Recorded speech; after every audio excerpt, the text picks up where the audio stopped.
என்னடா பெருசா டிவிக்கே கூட்டம். நேத்து எங்க கண்மணி அக்கா கன்னியாகுமரியில மீனவர் தினத்துக்காக ஒரு கூட்டம் போட்டாங்க பாருங்க.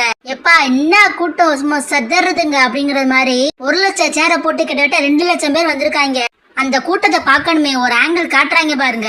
சைட் ஆங்கிள் யாரோ கேமரால எடுத்திருக்காங்க. கனிமொழி அக்கா பேசிட்டு இருக்காங்க. ஒரு 11 நிமிஷம் தான் பேசியிருப்பாங்க. பேசும்போது காட்டுறாங்க பாருங்க, என்ன மக்கள் வெள்ளங்க. அவ்வளோ மக்கள் வெள்ளத்துலயும் ஒரு சேர் கூட உடையலைங்க. ஒரு சேர் கூட உடையல, அதுக்கு நான் கேரண்டி. அந்த அளவுக்கு மக்கள் வெள்ளத்துல ஒரு ஸ்பீச் கொடுத்தாங்க பாரு. அத பார்க்கும் போதுதான் எனக்கே தோணுச்சு, 75 ஆண்டு கால அரசியல்னா சும்மா இல்லடா எப்பா சாமி. ட்ரோன் ஷாட்லாம் காட்டலடா, காட்டியிருந்தீங்கன்னா எப்பா சாமி பல பேர் கதை கலங்கி போயிருப்பானுங்க. சைடு ஆங்கிள் பார்க்கும் போதே சும்மா அந்த மக்கள் கூட்டம் நடுங்க வைக்குது. ட்ரோன் ஷாட்டெல்லாம் இந்த கூட்டத்தை அந்த டிவி எல்லாம் காட்டியிருந்தாங்க பாருங்க. அந்த மாதிரிலாம் காட்டியிருந்தா எப்பா கனிமொழி அக்கா கூட்டத்தை பார்த்து நாங்களாம் கதி கலங்கி போயிருப்போம். அந்த அளவுக்கு கூட்டம் பாருங்க.